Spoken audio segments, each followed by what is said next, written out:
Olá, meus amigos da Rádio Espiritismo BH. Meu nome é Valdir Pedrosa e apresento o programa Estudando o Evangelho segundo o Espiritismo. Estamos estudando o capítulo 24, cujo título é Não ponhais a candeia debaixo do alqueire. Na última parte do estudo, o codificador da doutrina espírita separou duas passagens do Evangelho. A primeira se encontra no Evangelho de Jesus, segundo Lucas, capítulo 6, versículos 22 e 23, onde Jesus disse assim, abre aspas, benditosos sereis quando os homens vos odiarem e separarem, quando vos tratarem injuriosamente, quando repelirem como mal o vosso nome, por causa do Filho do Homem. Rejubilai nesse dia e ficai em transportes de alegria, porque grande recompensa vos está reservada no céu, visto que era assim que os pais deles tratavam os profetas. Fecha aspas. A segunda passagem é, na verdade, uma compilação dos textos que se encontram no Evangelho segundo Marcos, capítulo 8, versículos 34 a 36, Evangelho segundo Lucas, capítulo 9, versículos 23 a 25, Evangelho segundo Mateus, capítulo 10, versículos 38 e 39, e Evangelho segundo João, capítulo 12, versículos 25 e 26. Abre aspas. Chamando para perto de si o povo e os discípulos, disse-lhes, se alguém quiser vir nas minhas pegadas, renuncie a si mesmo, tome a sua cruz e siga-me. Porquanto aquele que se quiser salvar a si mesmo, perder-se-á, e aquele que se perder por amor de mim e do Evangelho se salvará. Com efeito, de que serviria a um homem ganhar o mundo todo e perder-se a si mesmo? Fecha aspas. Ao comentar estas passagens do Evangelho de Jesus, Allan Kardec ressalta que essas verdades poderiam ser traduzidas da seguinte forma: considerai-vos ditosos quando haja homens que, pela sua má vontade para convosco, vos deem ocasião de provar a sinceridade da vossa fé, porquanto o mal que vos façam redundará em proveito vosso. Lamentai-lhes a cegueira, porém não os maldigais. Tome a sua cruz aquele que quiser seguir, isto é, suporte corajosamente as tribulações que sua fé lhe acarretar, dado que aquele que quiser salvar a vida e seus bens, renunciando-me a mim, perderá as vantagens do reino dos céus. Enquanto os que tudo houverem perdido neste mundo, mesmo a vida, para que a verdade triunfe, receberão, na vida futura, o prêmio da coragem, da perseverança e da abnegação de que derem prova.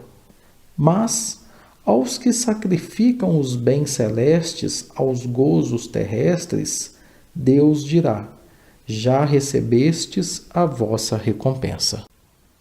Bem, nós gostaríamos de chamar a atenção, a partir de agora, para alguns desses versículos que lemos nas passagens selecionadas por Kardec.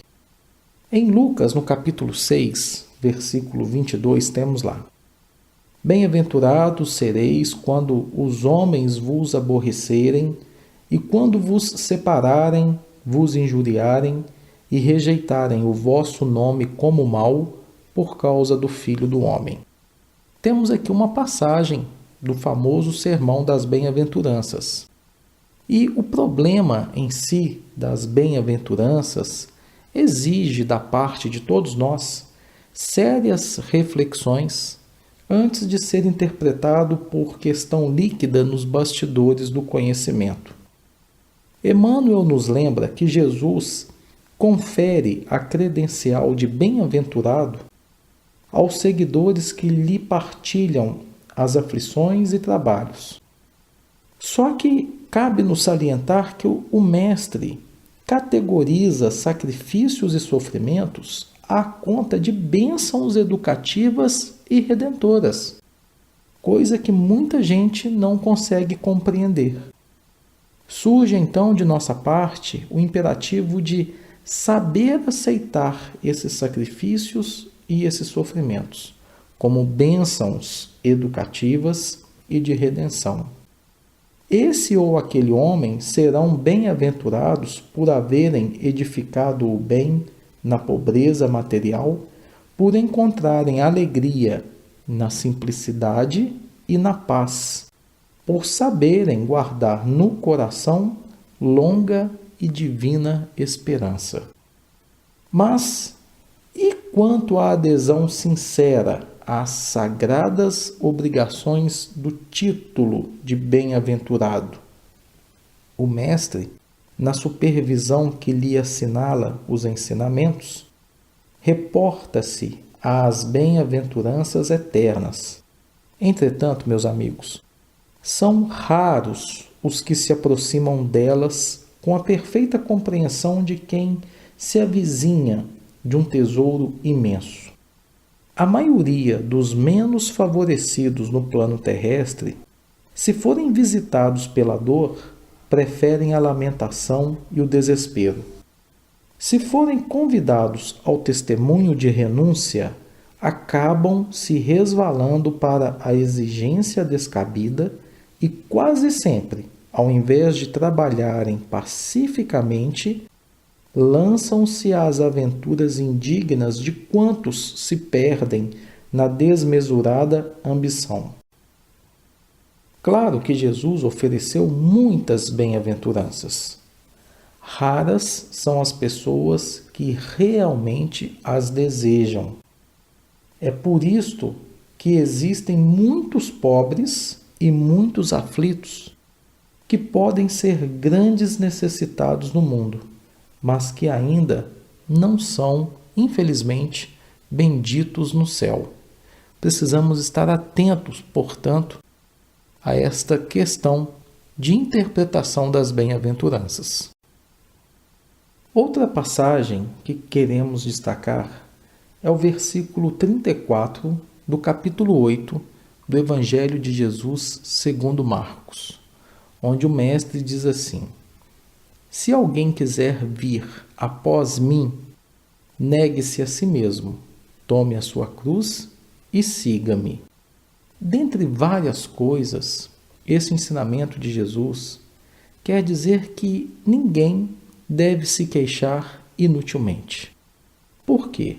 Porque a dor é um processo. A perfeição é o fim que todos nós almejamos.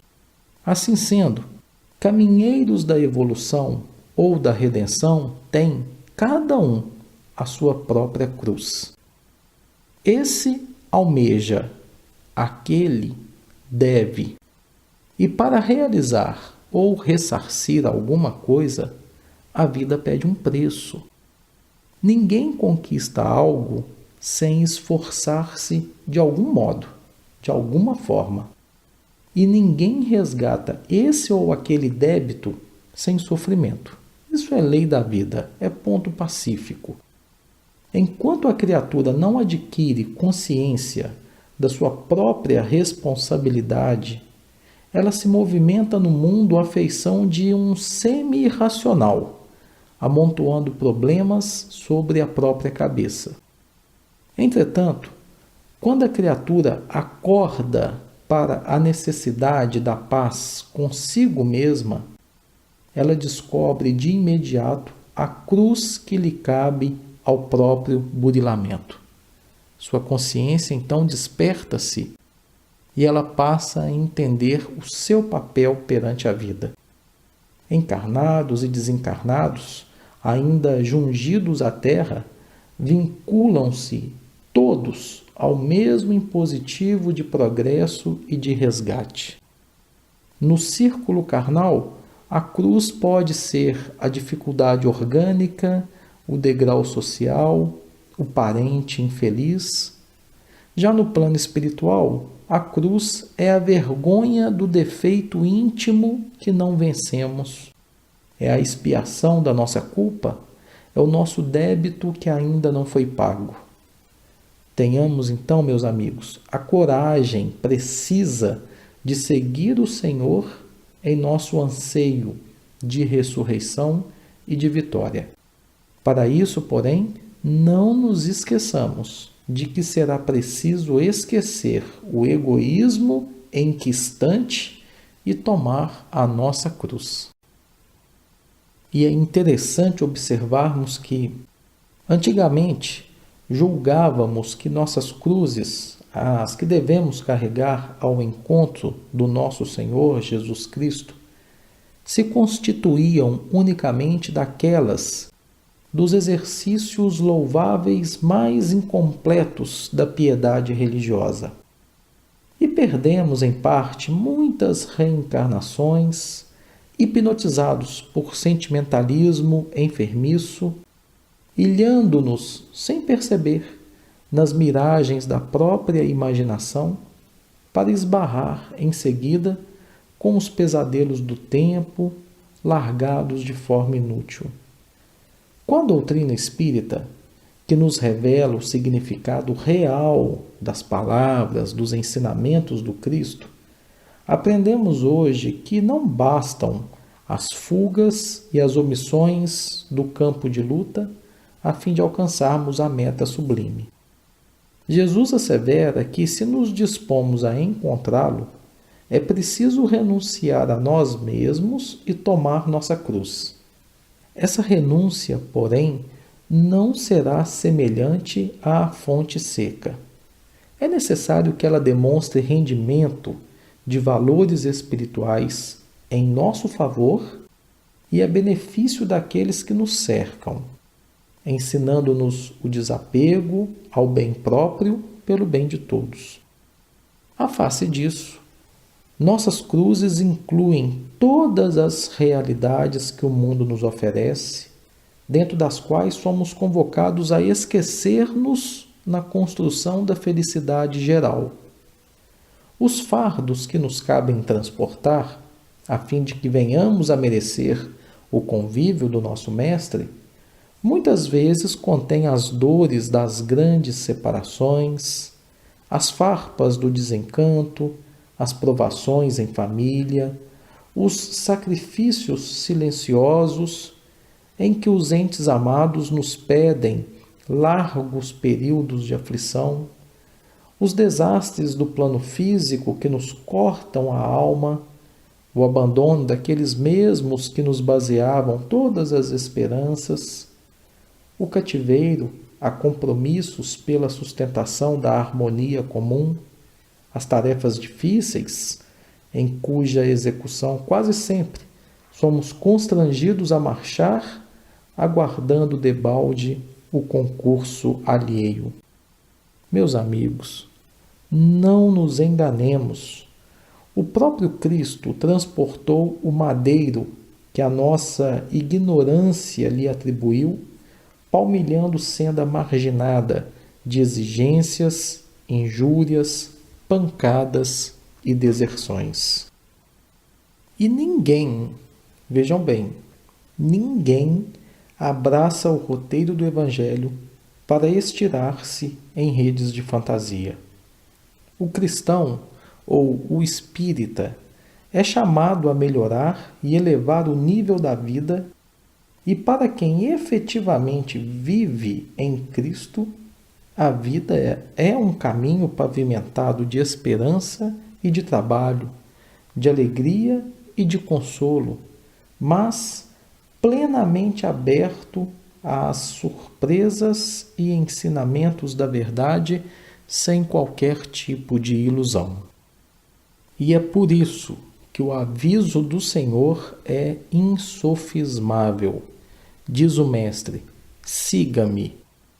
Entretanto, tem muita gente a lamentar-se de fracassos e desilusões em matéria de fé nas várias escolas do cristianismo por não acatarem o conselho do Cristo. Buscam Jesus fazendo a idolatria em derredor de seus intermediários humanos e, como toda criatura terrestre, os intermediários humanos do Evangelho não podem substituir o Cristo junto às almas. Aqui é o padre católico, caridoso e sincero, contudo incapaz de oferecer a santidade perfeita. Ali é o pastor da Igreja Reformada, atento e nobre, mas inabilitado à demonstração de todas as virtudes. Acolá é o médium espírita, abnegado e diligente, todavia distante ainda da própria sublimação. Mais além surgem doutrinadores e comentaristas, companheiros e parentes, afeiçoados ao estudo e excelentes amigos, mas ainda longe da integração com o benfeitor eterno. E quase sempre aqueles que os acompanham, na suposição de buscarem o Cristo ante os mínimos erros a que se arrojam, por força da invigilância ou da inexperiência, retiram-se apressados do serviço espiritual, alegando desapontamento e amargura. O convite do Senhor, no entanto, não deixa margem à dúvida. Não desconhecia Jesus que todos nós, espíritos encarnados ou desencarnados, que suspiramos pela comunhão com Ele, somos portadores de cicatrizes e aflições, dívidas e defeitos muitas vezes escabrosos. Daí o fato dele nos recomendar: se alguém quiser vir após mim, negue a si mesmo, tome cada dia a sua cruz e siga-me. Ou seja, se nos dispomos desse modo a encontrar o Senhor Jesus para a edificação da nossa felicidade, é preciso que renunciemos com desassombro às bagatelas da estrada, suportemos corajosamente as consequências dos nossos atos de ontem e de hoje e procuremos Jesus como o nosso guia e divino modelo. Não nos esqueçamos, meus amigos, que há uma diferença enorme entre seguir ao Cristo e seguir aos cristãos. Outra passagem que queremos destacar é o versículo 36 do capítulo 8 do Evangelho de Jesus segundo Marcos. Pois que aproveitaria ao homem ganhar todo o mundo e perder a sua alma? Olha, as criaturas terrestres, de uma forma geral, ainda não aprenderam a ganhar. Entretanto, o espírito humano permanece no planeta Terra em busca de alguma coisa. É indispensável alcançar valores de aperfeiçoamento para a vida eterna. Jesus recomendou aos seus tutelados que procurassem, que insistissem. Significa que o homem se demora na terra para ganhar na luta enobrecedora. Toda perturbação, nesse sentido, provém da mente viciada das almas em desvio. O homem está sempre decidido a conquistar o mundo, mas nunca está disposto a conquistar-se para uma esfera mais elevada. Nesse falso conceito, ele subverte a ordem nas oportunidades de cada dia. Se Deus lhe concede bastante saúde física, o homem geralmente costuma usá-la na aquisição da doença destruidora. Se consegue amealhar possibilidades financeiras, tenta assambarcar os interesses alheios. O Mestre Divino não recomendou que a alma humana deva movimentar-se despida de objetivos e aspirações de ganho. Salientou apenas que o homem necessita conhecer o que procura, que espécie de lucros almeja, a que fins se propõe em suas atividades terrestres. Se os nossos desejos repousam nas aquisições factícias relativamente a situações passageiras ou a patrimônios fadados ao apodrecimento, devemos renovar, enquanto é tempo, a nossa visão espiritual, porque de nada vale ganhar o mundo que não nos pertence e perdermos a nós mesmos indefinidamente para a vida imortal. E por fim, meus amigos, chamamos a atenção para o versículo 26 do capítulo 12 do Evangelho segundo João, onde Jesus diz: "Se alguém me serve, siga-me." Esse versículo nos faz lembrar que, frequentemente, as organizações religiosas, e aí nós incluímos as instituições espíritas, estão repletas de pessoas, atualmente, ansiosas por um conforto, por uma consolação. De fato, a elevada doutrina dos espíritos, o espiritismo, é a divina expressão do Consolador prometido por Jesus. Quanto a isso, não nos resta a menor sombra de dúvida. Em suas atividades, resplendem caminhos novos para o pensamento humano, cheios de profundas consolações para os dias mais duros. No entanto, é imprescindível ponderar que não será justo querer alguém confortar-se sem se dar ao trabalho necessário. Como é que funciona isso? Vejam bem, muitos pedem amparo aos mensageiros do plano invisível. Mas como receber esse amparo se essas pessoas chegaram ao cúmulo de abandonar-se ao sabor da ventania impetuosa que sopra de rijo nos resvaladouros dos caminhos? Ora, conforto espiritual não é como o pão do mundo, que passa mecanicamente de mão em mão para saciar a fome do corpo, mas é sim como o sol, que é o mesmo para todos, penetrando, porém, somente nos lugares onde não se haja feito um reduto fechado para as sombras. Os discípulos de Jesus podem referir-se às suas necessidades de conforto. Isso é completamente natural. Todavia, antes disso, necessitam saber se estão servindo ao Mestre e se estão seguindo-o. O Cristo nunca faltou às suas promessas, a nenhuma delas. Seu reino divino se ergue sobre consolações imortais. Mas, para atingir esse reino, faz-se necessário seguir os passos do Mestre, e ninguém ignora qual foi o caminho de Jesus nas pedras deste mundo. Todos nós sabemos a história do Mestre, que se encontra relatada com riqueza de detalhes nos evangelhos de Mateus, Marcos, Lucas e João.